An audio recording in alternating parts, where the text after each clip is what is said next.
সবচেয়ে আন্তর্জাতিক অঙ্গনে আমাদের জন্য ভয়াবহ যে বিষয়টি সেটি হলো সীমান্তের ওপারে যুদ্ধের দামামা শুরু করেছে ভারত, ভারতের জনগণ এবং গত ১৪ মাসে আমরা নানা রকম উস্কানি দেখেছি ভারতের পক্ষ থেকে। ভারতীয় মিডিয়ার পক্ষ থেকে নানা রকম প্রোপাগান্ডা দেখেছি। কিন্তু এবার মনে হচ্ছে ঘটনা সেই রকম নয়।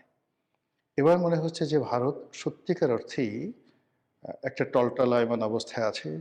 ভারতের কর্তা ব্যক্তিরা রেসপন্ড করেছে। রাজনীতির যে কর্তা ব্যক্তি, হর্তাকর্তা, পলিটিক্যাল লিডার্স যারা রয়েছেন, তারা সবাই এই বাংলাদেশের ব্যাপারে নরেন্দ্র মোদী সরকারকে খুব জরুরি ভিত্তিতে একটি সিদ্ধান্ত নেওয়ার ব্যাপারে যে চাপ দিচ্ছেন, সেই চাপের কবলে পড়ে আমাদের নির্বাচন, আমাদের রাজনীতি, আমাদের অর্থনীতি আসলে কতটা স্যান্ডউইচ হবে, কতটা আলু ভর্তা হবে কিংবা আসলে কতটা ঘুরে দাঁড়াবে সেটি দেখার বিষয়।